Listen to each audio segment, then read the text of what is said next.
Hello everyone, welcome to Nitya cloud tech. तो आज इस वीडियो में डिस्कस करेंगे हम Azure data engineering profile overview के बारे में। एक्चुअली मेरे पास मल्टीपल रिक्वेस्ट आ रही थी कि एज्योर डेटा फील्ड में जाना है, तो उसके लिए एक्चुअली कौन कौन से टॉपिक या क्या क्या टेक्नोलॉजी आना चाहिए, या फिर एज्योर में देयर आर मल्टीपल रिसोर्सेज और multiple services in Azure related to different area. Okay, तो हमको as a part of data engineering किस किस सर्विस पे कंसंट्रेट करना है, या फिर even before even starting Azure हमको क्या क्या चीजें आनी चाहिए। तो सिंपली मैं उसके लिए ये एक वीडियो बना रहा हूँ जिसमें मैं आपको एक्सप्लेन कर पाऊँ, एंड आप उसके अकॉर्डिंग प्रिपेयर कर सकते हो। ओके, तो एज्योर डेटा इंजीनियर में सबसे पहले मतलब इवन आपको उस प्रोफाइल में एंटर करने से पहले आपको एसक्यूएल की अच्छी नॉलेज होनी चाहिए, दैट इज मस्ट। ओके, आपको data warehousing and ETL concept आने चाहिए, क्योंकि आप एज्योर में वही यूज करने वाले हो। उसके बाद आपको प्रोग्रामिंग लैंग्वेज आनी चाहिए, पाइथन एंड एचडीएफएस अंडरस्टैंडिंग होनी चाहिए। Basically Hadoop distributed file system की आपको अंडरस्टैंडिंग होनी चाहिए। तो ये चारों चीज आपको आनी चाहिए अगर मैं एजयोर डेटा इंजीनियर प्रोफाइल की बात करूँ तो। ओके, अब ये तो हो गया कि उस प्रोफाइल में एंटर करने से पहले इन सब की अंडरस्टैंडिंग होना जरूरी है। अब उस प्रोफाइल में होने के बाद आपको क्या क्या सीखना चाहिए, मतलब एजयोर डेटा इंजीनियरिंग में आपको एजयोर की कौन कौन सी सर्विसेज आनी चाहिए।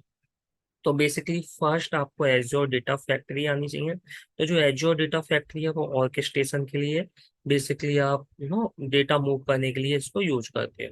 ओके, उसके बाद आपकी नेक्स्ट सर्विस है वो है एजयोर डेटा ब्रिक्स। तो जो डेटा ब्रिक्स है उसमें हम ईटीएल यूज करते हैं। तो मैंने इसलिए ही आपको बोला था ऊपर कि आपको ईटीएल के कंसेप्ट आने चाहिए। एंड जो ईटीएल है, अगर मैं प्रीवियस या फिर ओल्ड मेथड की बात करूं तो हम ऑन प्रोमाइसिस टूल्स यूज करते थे, लाइक SSIS, इन्फॉर्मेट का टेलेंट। बट यहाँ पर हम क्या करेंगे, यहाँ पर हम प्रोग्रामिंग लैंग्वेज के थ्रू ETL करेंगे। अब वो लैंग्वेज कौन कौन सी हम लिखते हैं एजोर डेटाबेस के अंदर, आर हो सकती है, पाइथन हो सकती है, पाइस्पार्क हो सकती है, या एसक्यूएल हो सकती है। इसलिए मैंने ऊपर मेंशन किया था एसक्यूएल एंड पाइथन।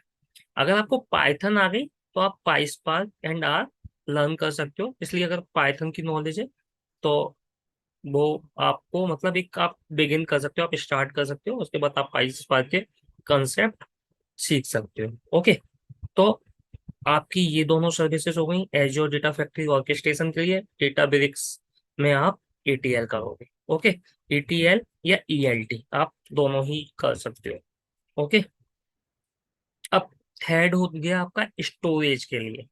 तो स्टोरेज के लिए there are multiple options in Azure. We have Azure data lake, Azure blob storage, Cosmos DB, Azure शिपकल। तो डिपेंडिंग ऑन द रिक्वायरमेंट आप स्टोरेज ऑप्शंस यूज कर सकते हो। तो आपको बेसिकली ये सर्विस स्टोरेज जब आप यूज करोगे तो आपको इन सर्विसेज का आइडिया होना चाहिए। तो as a part of data engineering आपको ये तीनों सर्विसेज आनी चाहिए।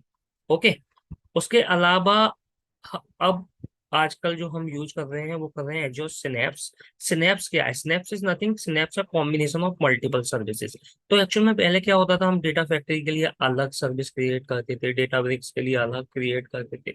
अब क्या होगा, हम एक सिनेप्स क्रिएट करेंगे एंड सिनेप्स में ही हमारे पास स्टोरेज का ऑप्शन होगा, डेटा ब्रिक्स का ऑप्शन होगा, डेटा फैक्ट्री का ऑप्शन होगा।